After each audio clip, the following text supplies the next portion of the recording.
کے رسول فرما رہے ہیں کہ جب بے نمازی میدان محشر میں آئے گا تو کیا ہوگا؟ اللہ اکبر، اللہ اس سے سختی سے حساب لے گا۔ اللہ نرمی سے لے تو بھی ہم حساب نہیں دے سکتے، سختی سے لے گا تو کیا جواب دیں گے؟ کہاں سے لائیں گے وہ طاقت اپنے منہ میں کہ زنا کے بارے میں اللہ کو بتائیں گے، اللہ اکبر، چوریوں کے بارے میں اللہ کو بتائیں گے، غیبتوں کے بارے میں اللہ کو بتائیں گے، عورتوں پہ پاپ کی نظریں کرتے تھے یہ اللہ کو بتائیں گے، جوا کھیلتے تھے اللہ کو یہ بتائیں گے، سٹے کے دھندے کرتے تھے اللہ کو یہ بتائیں گے، اللہ اکبر، اللہ، کوئی اپنی ماں پہ ظلم کرتا تھا اللہ کو یہ بتائیں گے، زکاتیں ہڑپ کر جاتے تھے اللہ کو یہ بتائیں گے، اللہ اکبر، اپنی تنہائیوں میں زنا کی گندی فلمیں دیکھتے تھے اللہ کو یہ بتائیں گے۔ کیا جواب دو کہ اللہ کے بندو اللہ کی بارگاہ میں؟ آقا فرماتے نماز چھوڑنے کی سزا یہ ہے کہ اللہ تم سے سختی سے حساب لے گا۔ کاش صرف 10 منٹ کا ٹائم نکال لیا ہوتا، 10 منٹ کا وقت نکال لیا ہوتا، کتنی بڑی بڑی مصیبتوں سے بچ جاتے، کتنی بڑی بڑی تکلیفوں سے بچ جاتے۔ اور اس کے بعد آقا فرماتے تیسری مصیبت میدان محشر میں یہ، اور یہاں 12 کا عدد پورا ہو جاتا ہے، 12 کا عدد مکمل ہوتا ہے۔ آقا ارشاد فرماتے ہیں بے نمازی کو اللہ جہنم میں داخل فرمائے گا۔ بے نمازی کا ٹھکانہ جہنم ہوگا، اور جہنم کیا ہے؟ اللہ اکبر، اللہ کے رسول صلی اللہ علیہ وآلہ وسلم ارشاد فرماتے ہیں جہنم کے اندر اتنا شدید اور سخت ترین عذاب ہے نہ کسی آنکھ نے دیکھا نہ کسی کان نے سنا۔ آقا ارشاد فرماتے ہیں جہنم کا جو عذاب میں جانتا ہوں، آقا ارشاد فرماتے ہیں جہنم کا جو عذاب میں جانتا ہوں، اگر وہ تم کو پتا چل جائے تو تم ایسے پگھلنے لگو جیسے پانی کے اندر نمک پگھلنے لگتا ہے۔ آقا فرماتے ہیں اللہ کا عذاب جو میں جانتا ہوں اگر تم جانو تو تم اپنی بیویوں کے قریب نہ جاؤ، تم نکاح کرنا چھوڑ دو، تم اچھے کھانا کھانا چھوڑ دو، تم اچھے کپڑے پہننا چھوڑ دو، اور جنگلوں میں پاگلوں کی طرح بھٹکنے لگو۔ اللہ اکبر، وہ عذاب ہے۔ صرف جہنم کے عذاب کے بارے میں آقا نے فرمایا نا بے نمازی پر تیسری مصیبت یہ ہوگی میدان محشر میں اللہ اس کو جہنم میں ڈالے گا۔ سوچو، آقا فرماتے بخاری شریف کی حدیث کا مفہوم ہے کہ بے اللہ قیام، اللہ پاک جہنم میں، اللہ جہنم میں سب سے ہلکا عذاب، اللہ جہنم میں سب سے ہلکا عذاب جس جہنمی کو دے گا وہ یہ کہ اس کے پیر کے اندر آگ کی جوتی پہنائی جائے گی۔ اللہ اکبر۔ جہنم میں سب سے ہلکا کم عذاب، بالکل پہلے درجے کا عذاب، یہ کم عذاب، سب سے ہلکا کم ترین عذاب کہ پیروں میں آگ کی جوتیاں پہنائی جائے گی۔ حدیث پاک کا مفہوم ہے جب اس جہنمی کو جس کو سب سے ہلکے عذاب کے طور پر اس کے پیر میں آگ کی جوتی پہنائی جائے گی تو اس کے سر میں اس کا بھیجا ایسے کھولنے لگے گا جیسے چولہے پہ رکھی ہوئی ہانڈی کے اندر پانی کھولتا ہے، اور پانی کھولتا ہے اور اس کا بھیجا کھول کے اس کے پیروں پہ گرے گا۔ یہ سب سے ہلکا عذاب۔ ایک حدیث پاک ہے جب جہنم کو بیل کے ناک کے ایک سوراخ کی طرح، بیل کے ناک کے ایک سوراخ کی طرح مشرق میں کھولا جائے گا تو مغرب میں جتنے لوگ کھڑے ہوں گے ان کی ناک سے بھیجا بہ کر کے گرے گا، بہ کر کے گرے گا۔ جس کو پورا جہنم میں ڈالا جائے کیا حال ہوگا میرے بھائیو؟ صرف 10 منٹ، صرف 10 منٹ، 10 منٹ کیا ہوتا؟ اگر مجھے یقین ہوتا نا کہ میں ایک ایک کے پیر پکڑوں گا تو وہ نمازی بن جائیں گے، میں کوئی مبالغہ نہیں کرتا، میں تمہارے پیر پکڑ کے کہتا ہوں نمازی بن جائیں گے، کیونکہ دنیا اور آخرت کی ساری مصیبتیں نماز چھوڑنے کی وجہ سے، گناہ پر دلیری نماز چھوڑنے کی وجہ سے۔ مسجدوں کو آباد کرو، بچے کو نمازی بنا دو، گھر میں نماز کا ماحول بناؤ۔ سالن میں نمک زیادہ ہونے پہ بیوی کو مارا ہے، کبھی نماز کے لیے ناراض بھی ہوئے بیوی سے؟ بچہ اسکول نہیں گیا تو اس کو مارتے ہو، بچہ نماز نہیں گیا تو کبھی اس کو مارا ہے؟ نماز کو اہمیت دو، اور اگر سن لو نماز نہیں پڑھو گے تو پھر سن لو سیدنا فاروق اعظم کو جب زخمی کیا گیا شہید کرنے کے لیے، پورے بدن سے خون رس رہا تھا، آپ نماز کی تیاری کر رہے تھے، لوگوں نے کہا امیر المومنین پورے بدن سے خون رس رہا ہے اور آپ ابھی بھی نماز کی تیاری کر رہے ہیں. تو فاروق اعظم نے فرمایا لوگوں میں نے اللہ کے رسول سے یہ فرماتے ہوئے سنا کہ جس کی نماز نہیں اس کا دین نہیں. سبحان اللہ سبحان اللہ. اللہ کے رسول علیہ السلام فاروق اعظم بیان کریں جس کی نماز نہیں اس کا دین نہیں. جس نے نماز چھوڑ دی اس کا دین میں کوئی حصہ نہیں. جس نے نماز چھوڑ دی اللہ نیکوں کی دعا سے اس کا حصہ ختم فرما دیتا ہے. سوچو کتنا بڑا نقصان ہے. صرف 10 منٹ کا وقت نہ نکالنے پر کب تک غفلت کرو گے, کب تک رنگریلیاں کرو گے, کب تک دنیا کی رنگریلیوں میں رہو گے, کب تک دنیا کی موج مستیوں میں رہو گے.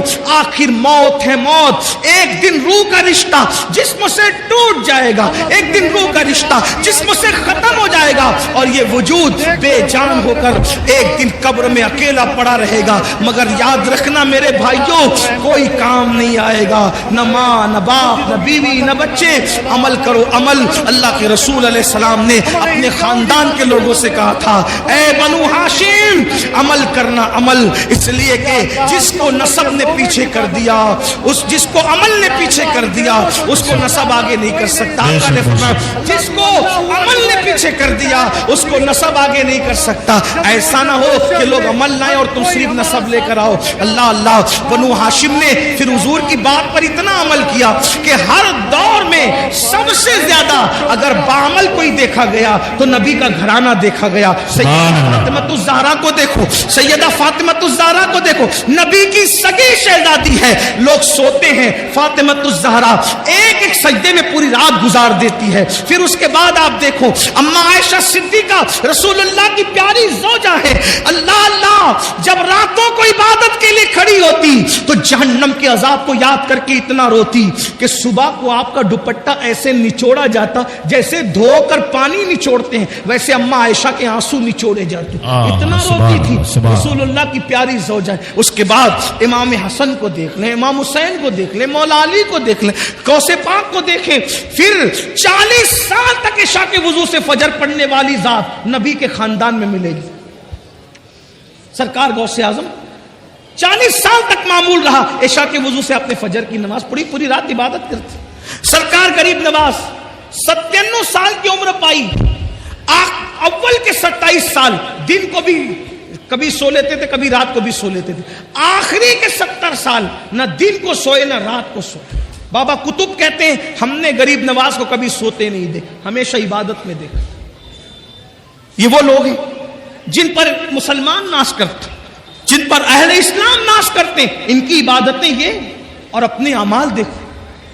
ہم گھمنڈ میں, ہم تکبر میں کہ ہم جنت میں جائیں گے. مجمع الزوائد کی روایت ہے اللہ کے رسول علیہ السلام نے فرمایا جو اپنے آپ کو قطعی اور یقینی جنتی کہے میں محمد اعلان کرتا ہوں کہ وہ جہنم میں جائے گا. سبحان اللہ سبحان اللہ. نعرہ تکبیر, نعرہ رسالت. علماء اہل سنت بہاری طیبہ کانفرنس جشن دستار بندی علامہ سید امین القادری صاحب کے بلا. اللہ کے رسول صلی اللہ علیہ وآلہ وسلم نے فرمایا بے نمازی کو تیسری مصیبت میدان محشر میں آئے گی کہ اللہ اس کو جہنم میں ڈالے گا, اس کا ٹھکانہ جہنم ہوگا. نہیں برداشت کر سکتے جہنم کی آگ کو. جہنم کی جب آگ جلتی ہے نا, آگ جو جلتی ہے اس میں روشنی ہوتی, جہنم کی آگ میں روشنی بھی نہیں ہے, اندھیرا ہی اندھیرا ہے, تاریکی ہی تاریکی. اور اللہ کے رسول صلی اللہ علیہ وآلہ وسلم فرماتے دنیا کی آگ سے 70 درجہ زیادہ, 70 درجہ دنیا کی آگ سے 70 درجہ زیادہ جہنم کی آگ ہے. اور یہ جہنم کی آگ کیا ہے؟ علامہ فقی ابو اللہ سمرقندی رحمت اللہ علیہ لکھتے ہیں یہ آگ کے بارے میں کہ جب دنیا کے اندر آگ لانا ہوا تو 70 مرتبہ رحمت کے پانی سے جہنم کی آگ کو دھویا گیا اور پھر آگ لے کر کے ایک پہاڑ پہ رکھی گئی. جب وہ آگ پہاڑ پہ رکھی گئی تو پہاڑ جل گیا اور وہ آگ جہاں سے آئی تھی جہنم سے واپس چلی گئی. وہ آ کر پہاڑ کو جلا کر واپس گئی, یہاں رہ نہیں گئی, آ کر پہاڑ کو جلا کے واپس گئی. تو پھر پتھروں میں اور لکڑیوں میں آگ پیدا ہو گئی. آپ بتائیں 70 بار رحمت کے پانی سے دھل کر کسی پہاڑ پر پڑ جائے تو اس آگ کی حرارت اور تپش کا یہ عالم ہے، تو وہ جو جہنم کی ڈائریکٹ آگ اس دنیا کی آگ سے ان 70 درجہ زیادہ وہ آگ ہے۔ اور پھر وہاں کیا ہے؟ صرف آگ ہی نہیں ہے، بلکہ اللہ کے رسول علیہ السلام فرماتے ہیں وہاں جہنمیوں کا کھولتا کھولتا پیپ ہے جسے آب حمیم کہا جاتا ہے۔ جہنم کا کھولتا ہوا پیپ ہے، پیپ، وہ جہنمیوں کو پلایا جائے گا، تھوڑ کھلایا جائے گا۔ اسی طریقے سے اللہ کے رسول صلی اللہ علیہ وآلہ وسلم ارشاد فرماتے ہیں جہنم میں کنواں ہے جس کو جب الحزن کہتے ہیں، یہ غم کا کنواں ہے، غم کا کنواں۔ اس کا حال یہ ہے، اللہ اکبر، اس کنویں کے اندر جو بچھو ہے، اللہ کے رسول علیہ السلام ارشاد فرماتے ہیں اس جب الحزن جہنم کے کنویں کے اندر جو بچھو ہے وہ بختی اونٹ کی طرح موٹے موٹے ہیں۔ اور وہ کس کے لیے؟ وہ بے نمازی کو ڈسنے کے لیے۔ صرف 10 منٹ کا ٹائم، آخری بات سمیٹ، میں اتنی لمبی تقریر نہیں کرتا، لیکن قاری یامین صاحب آ کر کے ہر 5 منٹ پہ بڑھاتے جا رہے ہیں تقریر کو۔ اس کی وجہ میں بتا دوں کہ قبلہ امیر سنی دعوت اسلامی آنے میں کچھ لیٹ ہو گئے، لیکن وہ اب امروہہ آ چکے ہیں، بس وہ جیسے ہی آئیں گے میری بات مکمل۔ آخری بات سن لیں، آخری بات، اگر اپنے بچوں کی دنیا اور آخرت کا بھلا چاہتے ہو، مسجدیں بھرو، نمازی بنو، نماز کی پابندی کرو، اور اس کے لیے کوئی مشکل نہیں، توجہ آپ کی، کوئی مشکل نہیں، آپ تہیا کر لو، طے کر لو، آپ تہیا کر لو، طے کر لو، میں نے نمازی بننا ہے۔ آپ جب دل میں پکا ارادہ کر لو گے کہ میں نے نمازی بننا ہے، ایک وقت تم پکا ارادہ کرو، اللہ پاک اپنے بندوں کے ساتھ گمان کے ساتھ فیصلہ